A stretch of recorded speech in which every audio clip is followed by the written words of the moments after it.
the book. You know just where to look.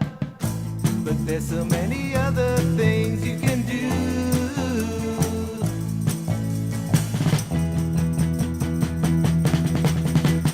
Author talks and story time. Pet a hedgehog or watch the birds.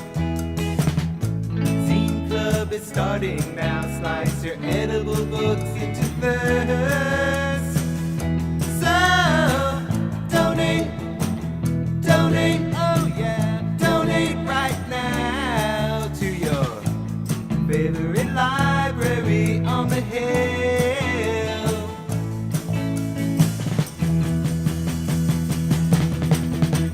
Writing groups and movie shows. Some kid playing drums on the lawn. Roll out the yoga mats. It's time to clap along.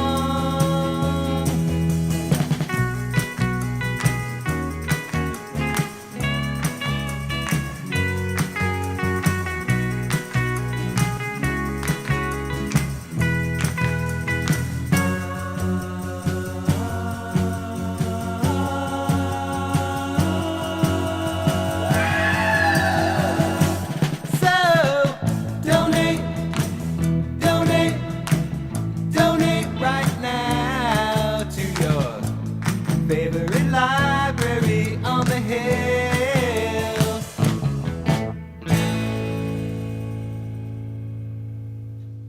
So what did you think? I don't care much for the song at all, but let's head over to Forbes.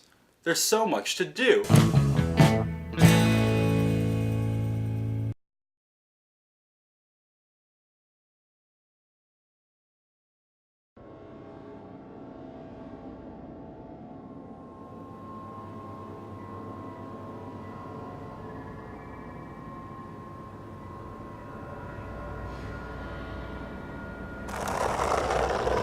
Dear Dr. Brown, on the night that I go back in time, you will be shot by terrorists. Please take whatever precautions are necessary to prevent this terrible disaster. Roads? Where we're going, we don't need roads.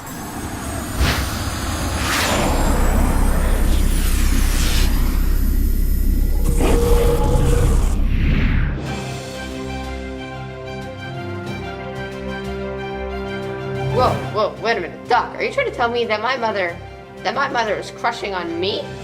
Wait, Doc! What's a gigawatt? You input the destination time on this keypad. Deep, deep, deep, deep.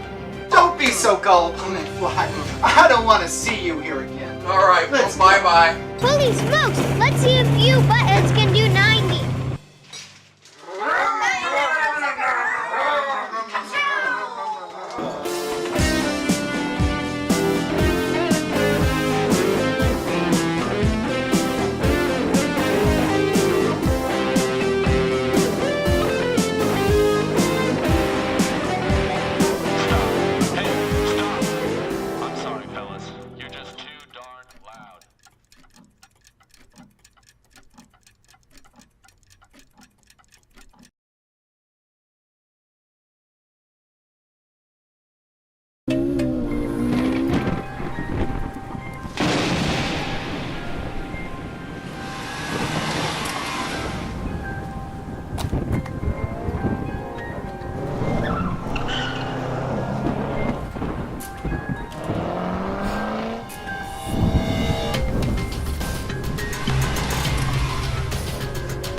crazy drunk drivers.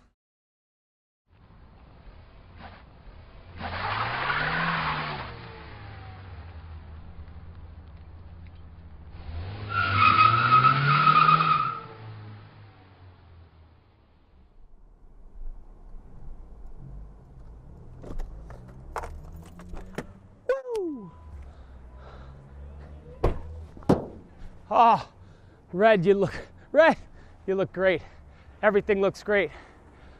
Oh, 124. Still got time.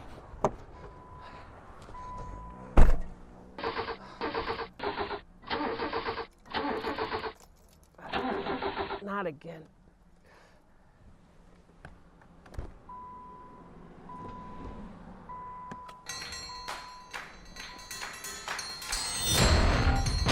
Lydian.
Doc!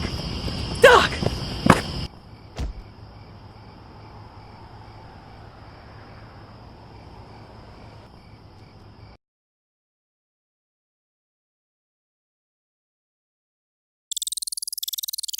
Now, pirates, guard on your antenna. Come good and show them what you can do.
Hey everyone, John here for Nature Nerds Rule.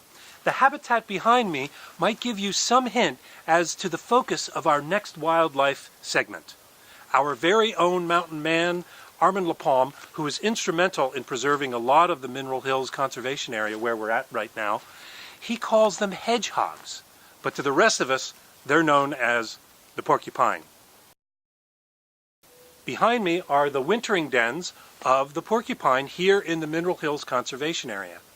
I had the pleasure of going out tracking porcupines with two really great naturalists and wonderful nature nerd friends, Ted Watt and Molly Hale. But before we hit the trail with them, I want to just go over a little bit of their natural history to really investigate their biography, so to speak. So here's some information on the porcupine. The porcupine is one of our most beloved animals here in western Massachusetts, but it certainly isn't cuddly, with sometimes over 30,000 barbed quills on a large male porky. In Latin, porcus means swine and spina means thorn, which is why they were called quill pigs in colonial times. They are our second largest rodent after the beaver. Rodenta means gnaw in Latin, and gnaw they do with a single pair of continuously growing incisors on the upper and lower jaw, helping them to eat hemlock buds and the inner bark or cambium of many trees. They are part of a group of rodents that rafted across the Atlantic from Africa to Brazil over 30 million years ago. These New World porcupines migrated to North America 3 million years ago when the Isthmus of Panama arose.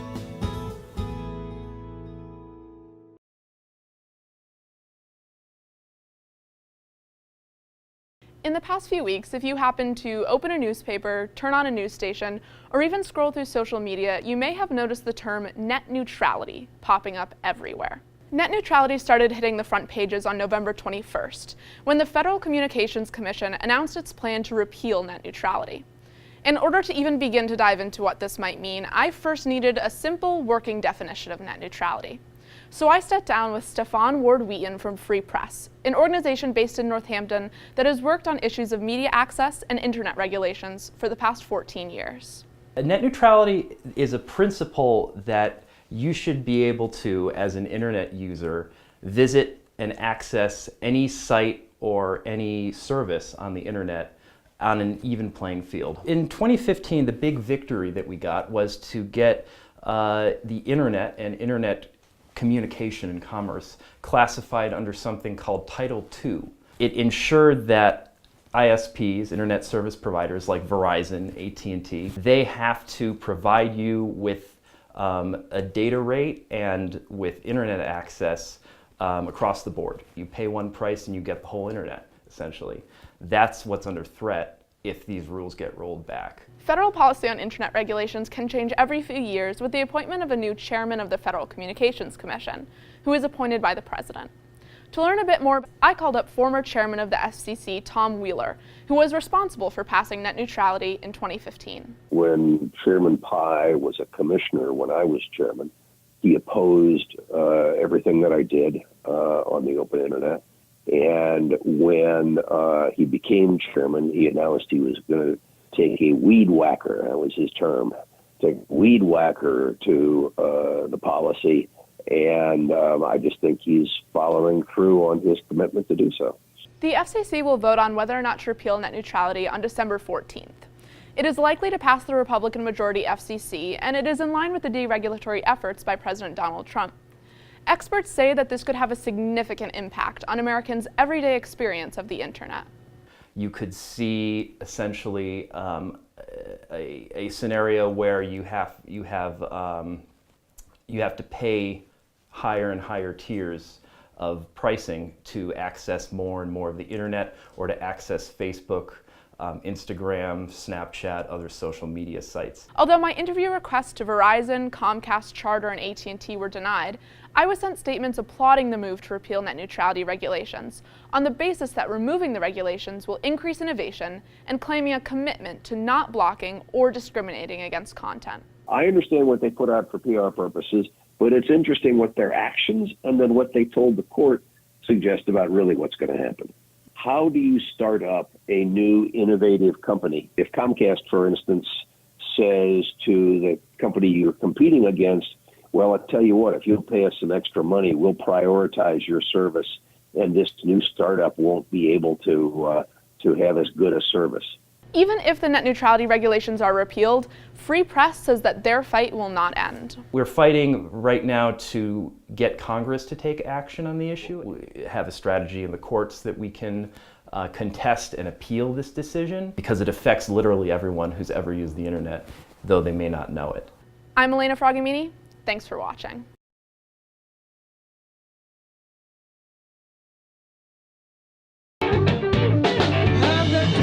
Gasoline station, but my gas is running low. I've got 26 gasoline stations, but my gas is running low. Believe me when I say I gotta go, they claim for me.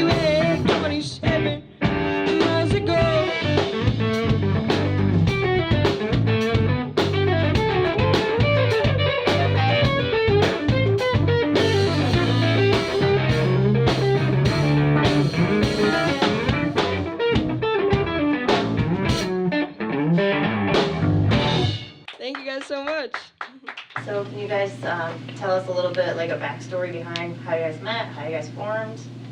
Backstory? Yeah, it kind of started with the sort of just a simple, it's just little like coffee shop tuck and patty type thing. Just me and Ray playing like covers of like songs and stuff, and then we had this little gig at this party, and then Owen was there, so and he's like, you guys probably seem like you need a bass player, right? Yeah, so he joined us, and then we met Milu playing through a Battle of the Bands in Brattleboro a couple years ago, and then kind of went from there, and we've been playing ever since. So it's been about 2-3 years now. Yeah, I believe. Yeah.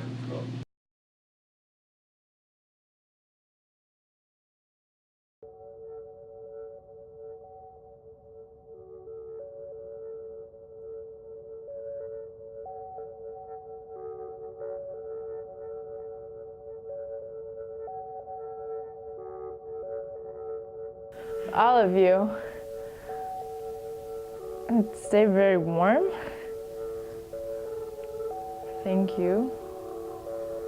And I think the way that they show their compassion for this planet does so much to activate other people and is totally irreplaceable. There are people all over our country and all over the world who are taking action. And you're not alone. You have our support, you have our thoughts and our prayers. And we're gonna keep fighting as long as you need us to, and as long as you keep fighting. So we love you. We stand with you. We will stand with you until the end, until this fight's over. So we've got a long way to go maybe, but we'll be there every step of the way. And we appreciate everything that you're doing, all the sacrifices you're making. And yeah, the people stand with you, not just the people that are here, but people across the country. You are on the people's side, and you are on the planet's side, and you will be on the right side of history. And we are proud to stand with you. We're still in the fight, even after the announcement of the easement. We know that this is an ongoing fight, and I'm really excited about the work that we're escalating here, and it's just one in a series of movements around the country. I mean, this will be going on until that is rerouted, hopefully just totally not built, that final stretch. And then we'll move on to the next one, because this is part of a larger issue. For those at Standing Rock, we stand in solidarity and send you tremendous love and support. We hope to donate a lot of stuff to you after we finish this action. All our funds that are left over are going to Standing Rock. We are here today in support of Indigenous rights and in resistance to environmental degradation, but more importantly, we are here to resist greed, corporate corruption, and for me personally, this is about reclaiming our roots, reclaiming our ancestry as minorities in this system. For those at Standing Rock, we send you tons and tons of support. Thank you so much for your bravery. Thank you so much for your resistance and your strength. You are an inspiration to us, and we hope to really, really do you justice.